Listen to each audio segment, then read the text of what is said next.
From the nation's capital, Eye on Washington with Marilee Joyce. A weekly discussion about the federal issues most important to Nevada.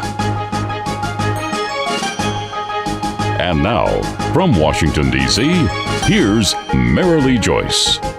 And good day to you. I'm Marilee Joyce. This is Eye on Washington, the only statewide Nevada news program produced in Washington, D.C. Every week, Eye on Washington takes you straight to Capitol Hill for a discussion with Nevada's delegation and other leaders about the federal matters that matter to you. Today's topic, when recreation becomes an addiction. We'll find out about efforts on the Hill and in the state to help addicted and compulsive gamblers. My very special guest today is Keith Whyte. He is the Executive Director of the National Council on Problem Gambling. Thanks for being here today. Oh, it's my pleasure. Thank you. Thank you. Now, the huge majority of us who partake in the offerings of Nevada's top industry do so responsibly.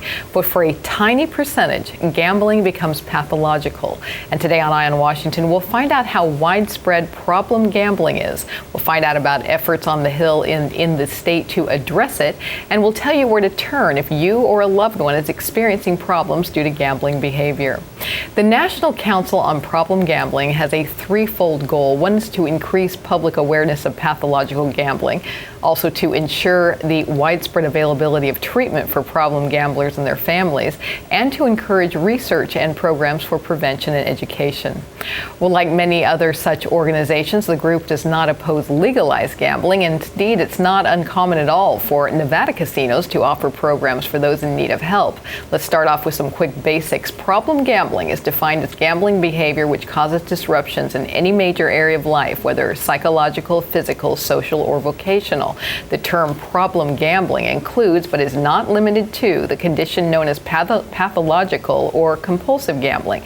That's progressive addiction. It's characterized by increased preoccupation with gambling, a need to bet more money more frequently, restlessness or irritability when attempting to stop, chasing losses, and loss of control manifested by continuation of gambling behavior in spite of mounting serious negative consequences.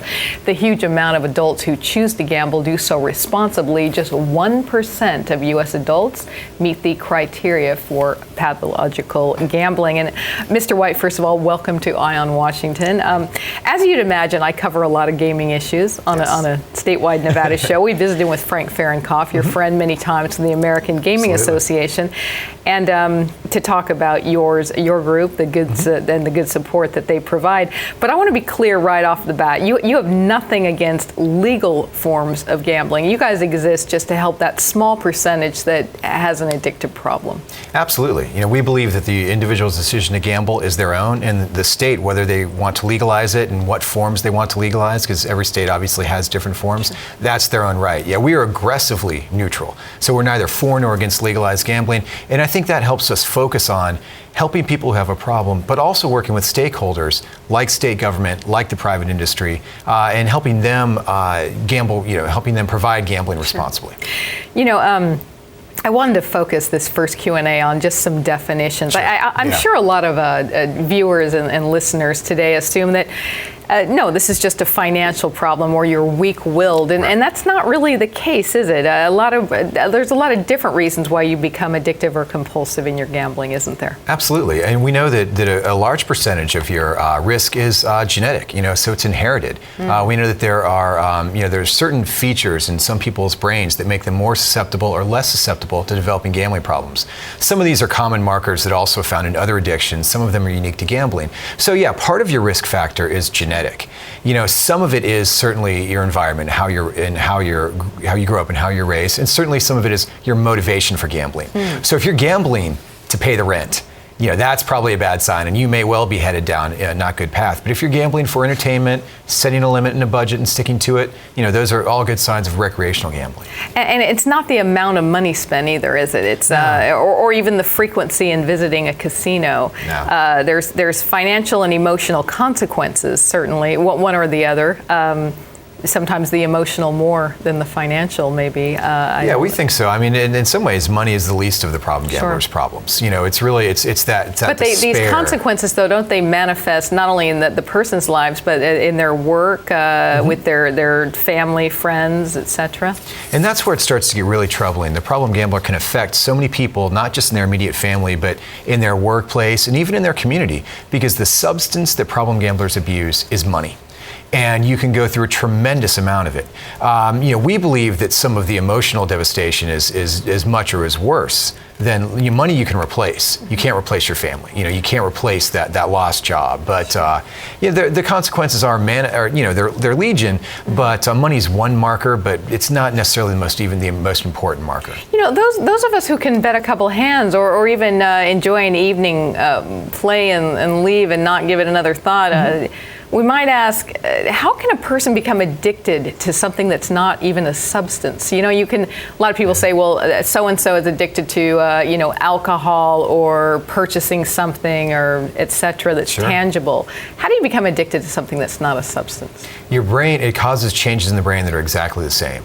So, and the brain is the most powerful organ in our body. So we know that when you play that hand of blackjack, what happens to your brain is very different than what happens in a pathological person's brain. And you can actually change your brain. Just as the interaction of alcohol in the brain causes physical changes, so too can the interaction of gambling in the brain. So at the genetic level, at the neurobiological level, the process is the same. Even though the substance or the behavior may be different, it revolves around the dopamine pathway, and it all comes back to a lot of that basic neural circuitry. And the same reward feeling when you're going. That same reward and pleasure feeling. For some people, when that switch gets tripped, everything else becomes gray, becomes lifeless. You know, they're only excited when they're gambling, and the only thing that can excite them is to gamble. And once you become addicted, it's to gamble more and more. So if it was just the $5 bet, that would be one thing. But the $5 bet, just like that, you know, everybody's chasing that first high. Problem gamblers are chasing that first big win, and they'll spend millions of dollars and be betting in huge amounts just to try and reclaim that excitement. Okay.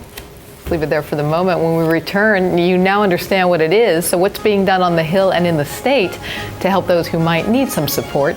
That's right after this. You're watching Eye on Washington with Marilee Joyce. Brought to you by the National Mining Association, Caesars Entertainment, NV Energy, the Las Vegas Convention and Visitors Authority, Western Lithium Corporation, the Nevada Mining Association, the Regional Transportation Commission of Washoe County, and Skyline Restaurant and Casino. America's minerals have made us a nation of self-reliant dreamers, shaping our world and the endless ways we enjoy it. But red tape often forces us to import more than half the minerals we depend on. Minerals we already have. We don't import our dreams. Shouldn't that go for our minerals, too? The National Mining Association. Learn more at nma.org.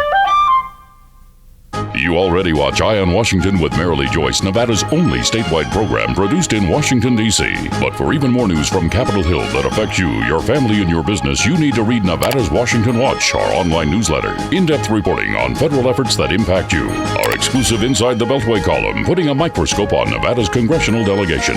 Guest editorials about what Nevada needs from the Hill. Nevada's Washington Watch, your watch on Washington. Subscribe today at nevadaswashingtonwatch.com.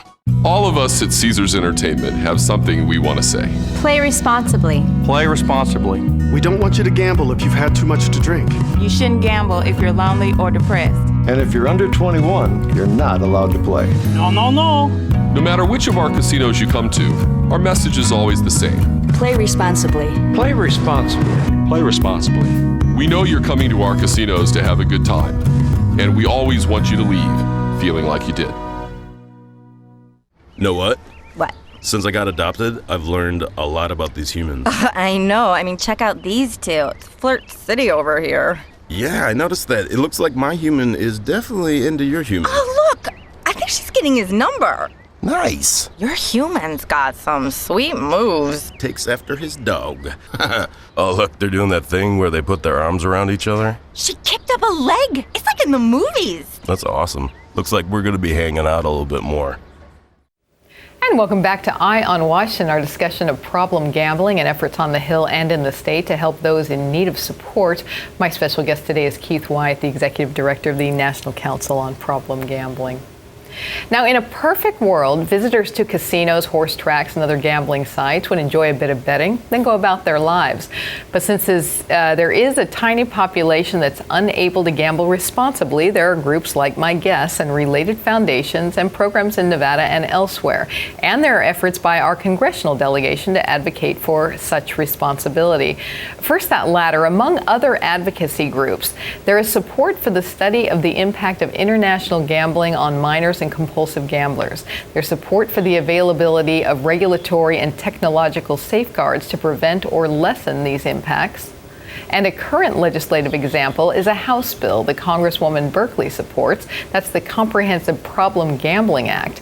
Meanwhile, there are organizations here like my guests, as well as individual programs run by the casinos themselves. For example, Caesars Entertainment's commitment to responsible gaming led to the development of the industry's first ever broadcast advertising campaign focused specifically on responsible gambling. Caesars, which is a member of my guests' national group, has ongoing programs including Operation Bet Smart, that's a program that trains employees about responsible gaming.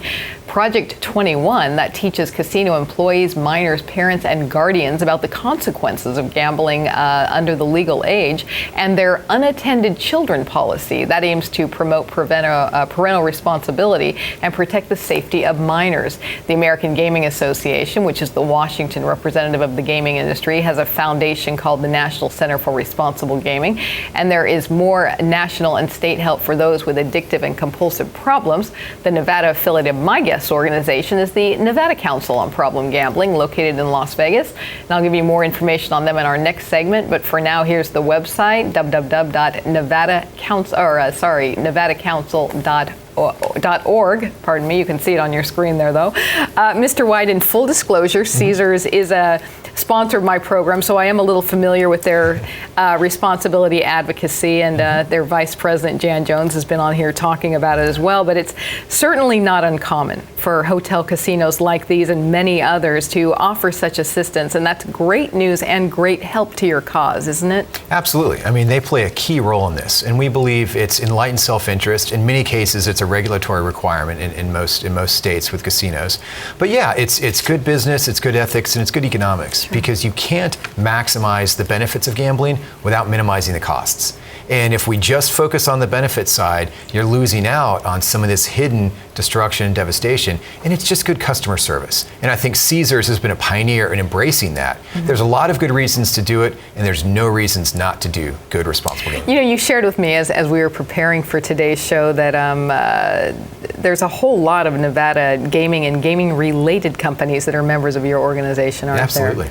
So that's what types of non-hotel casinos? What are other types of groups that might be involved with you? A number of the gaming equipment manufacturers have stepped up to the plate and supported our efforts, as well as a lot of just affiliated groups, not even necessarily gaming related, hospitals, healthcare, major sporting teams. You know, we have a wide variety of people that are involved in gambling in some way or the other, as we all are. I mean, most of us gamble. You know, it's now become something that 75% of Americans do. So, you know, we've got a broad group of companies supporting us. But those that have the most direct connection are the casino, the gaming industry, and we're really proud that a number of them are working together with us. You know, for a moment, let's share a little bit more about the specific goals of your group. The council's been around since 1971. What was the impetus behind its founding? Well, many of the people that were working on gambling issues at that time were recovering gamblers, and their principal group was Gamblers Anonymous. And as the name suggests, they were anonymous. They couldn't do the sorts of public awareness and advocacy campaigns. They couldn't work with the casinos. So they needed a group like us that could reach out across these boundaries, that can go and talk to the casinos, can talk to state government, can talk to Congress, and work with these stakeholder groups. So we were created really to fill a gap. And since then, in the last 40 years, we've made incredible progress, but there's still work to be done.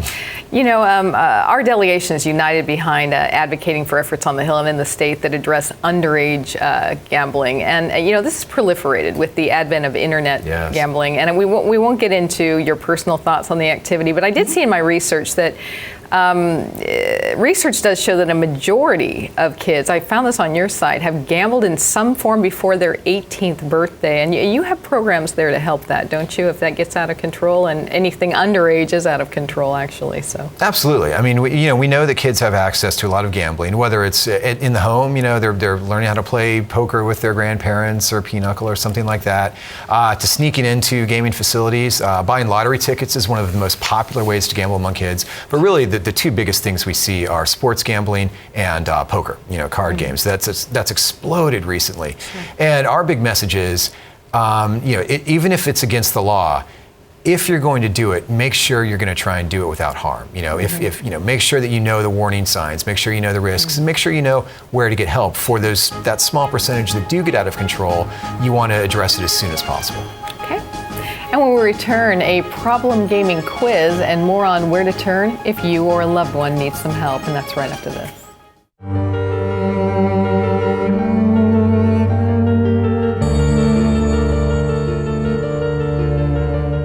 Every day, thousands of people in northern Nevada don't get enough to eat. 1 out of 5 children in northern Nevada go to bed hungry every night. But you can do something about it. Catholic Community Services of Northern Nevada has been providing help and creating hope in our community for more than 65 years. By donating food, time, or money, you can make a difference in a hungry person's life. When you make your generous donation to St. Vincent's Dining Room and St. Vincent's Food Pantry, you're helping to fight the scourge of hunger in Northern Nevada. In these tough economic times, now more than ever, we need to help those less fortunate. To find out how you can donate to St. Vincent's Dining Room and St. Vincent's Food Pantry, call, click, or stop by, and together we can end hunger in Northern Nevada.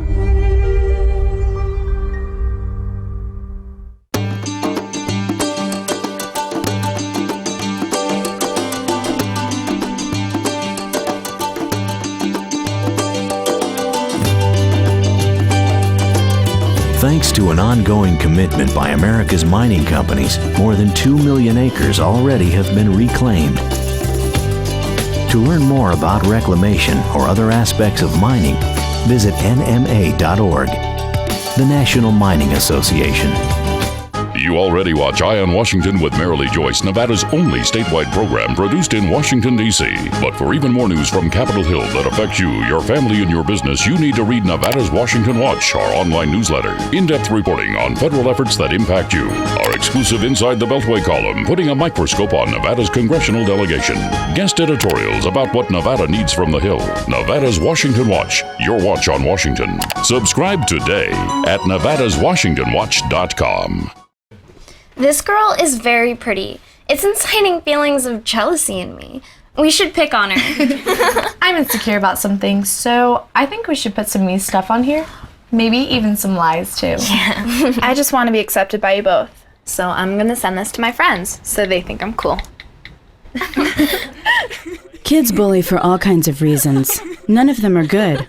Find ways to get involved at flipthescriptnow.org.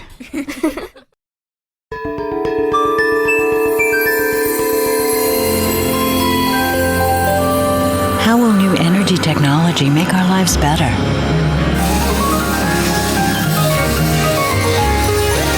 Will geothermal, wind, and solar energy be a bigger part of our future?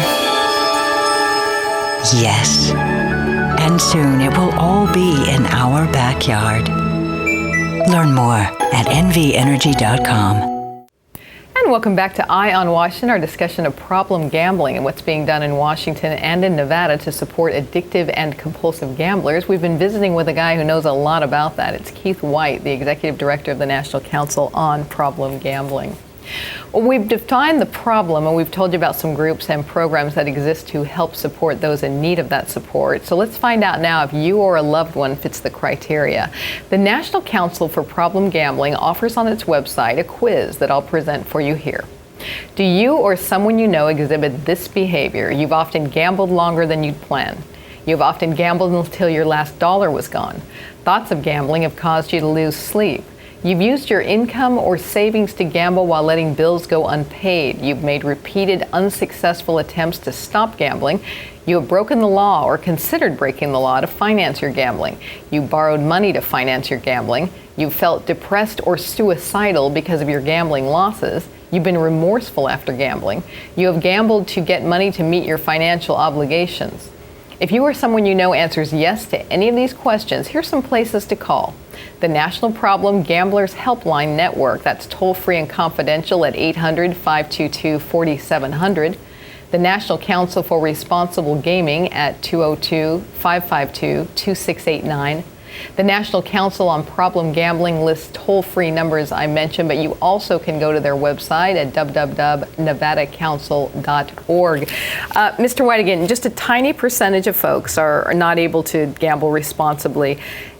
Take me through the help process. So you get a confidential request to help someone or their loved one. What's the next step? Well, we had 301,000 calls to our helpline last year, nationwide, not all from Nevada, but 30% of them are loved ones, and about 70% are problem gamblers and their family members.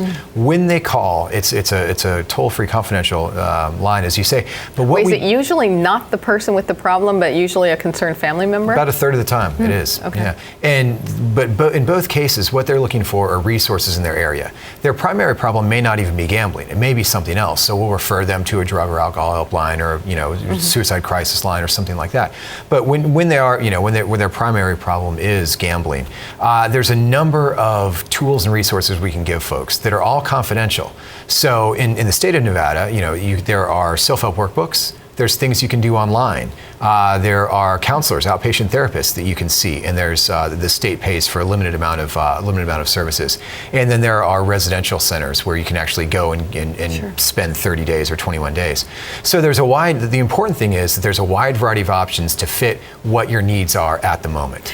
Your site lists affiliates in every state. Given Nevada's prominence as the top gaming destination in the world, is the Nevada chapter especially active? They are especially active. They've been one of our biggest chapters historically, and they really pioneer a lot of these efforts. But it was only in 2005, that the state of Nevada provided public funds for problem gambling programs. So for the vast majority of the time, the Nevada Council existed solely by working with the gaming industry and getting corporate social responsibility donations. Great. We're proud the state has. So now the casino's helping and the state's. And the state's helping. That's yeah, fabulous. Which is important, and I think that has enabled them to build a much richer spectrum of services for people that are seeking help in Nevada. Just like we don't blame liquor for the alcoholics problem, or food or malls when someone develops addicted behavior. Right. That, of course, we don't blame the casino is not the problem for the person. Given that, how do your counselors help those in need, understand and cope with their problem? I think the most important part is, as you say, understanding. A lot of people with gambling addiction don't know that what they have is a medical disorder. They don't realize that it's caused changes in the brain. People have told them, why don't you just stop gambling? Why'd you start in the first place? Ways we wouldn't tell an alcoholic or a drug addict. But the folks on our helpline, the folks when you call that you're going to connect to, do understand. They've been trained and they know how to help you. And the good news is that if you seek out help, you've got a very, very good chance of overcoming this problem. This is both a preventable and, most importantly, a treatable disorder. Because a lot of problem gamblers and addicts in general have that tunnel vision. They feel like, I'm so far down the road, I've got to keep doing what I'm doing, even though I know it's hurting me. And the problem gambler is always one bet away from winning everything back. It can encourage them to persist. The good news is, if and when you do want to stop, there's help and hope to get you over that hump. And we'll mention some of those numbers and places again, but at least there's a lot of organizations to help them. We're going to be right back with our closing segments right after this. All of us at Caesars Entertainment have something we want to say. Play responsibly. Play responsibly. We don't want you to gamble if you've had too much to drink. You shouldn't gamble if you're lonely or depressed. And if you're under 21, you're not allowed to play. No. No matter which of our casinos you come to, our message is always the same. Play responsibly. Play responsibly. Play responsibly. We know you're coming to our casinos to have a good time, and we always want you to leave feeling like you did. America's minerals have made us a nation of self-reliant dreamers, shaping our world and the endless ways we enjoy it. But red tape often forces us to import more than half the minerals we depend on. Minerals we already have. We don't import our dreams, Shouldn't that go for our minerals, too? The National Mining Association. Learn more at nma.org.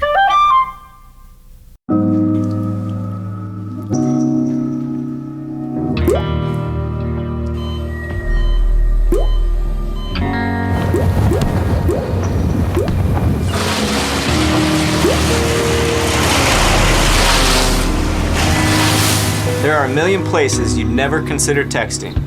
So why would you do it while driving?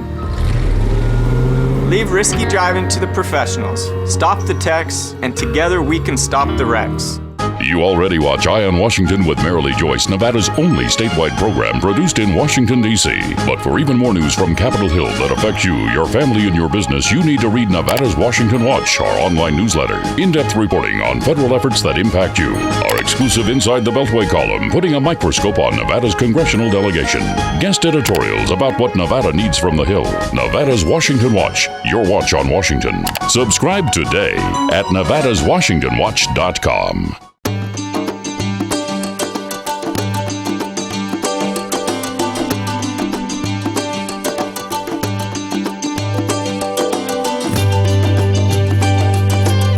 Thanks to an ongoing commitment by America's mining companies, more than 2 million acres already have been reclaimed. To learn more about reclamation or other aspects of mining, visit nma.org, the National Mining Association. And we're back with our closing segment of Eye on Washington. Mr. Whyte, as we close out today's show, what would you say to any Nevada viewer or listener today who either has a problem with a gambling addiction or compulsive gambling, or has a family member who does?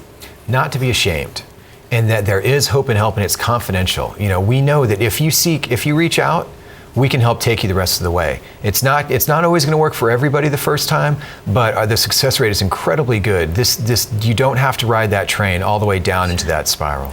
You know, again, the that helpline network that I know you want to share with everyone. Again, that's 800-522-4700. Again, 800-522-4700. And remind us of your website again. Sure. Well, the Nevada Council website is nevadacouncil.org, and that's got a list of resources, information for family, for friends, for the gambler, lots of good stuff. You advocate hard on Capitol Hill, too, to get some awareness of this. I know that the Nevada delegation is supportive of this. They know it is, again, it's just the 1% of gamblers, and they of course want Nevada's top industry to shine. So you have good advocacy there. Is the Hill in general receptive and supportive of your efforts? Not as much as we like. It's really, there's a lot of work to be done at educating members that this is a preventable and treatable disorder. Okay. Well, I really want to thank you so much for coming here today. Hope to have you on Eye on Washington again. Thanks, Marilee. I appreciate it. Thank you.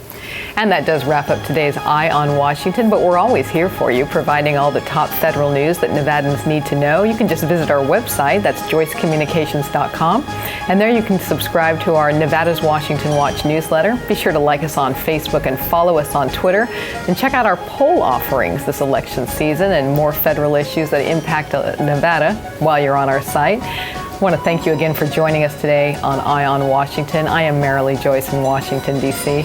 Have a great day today.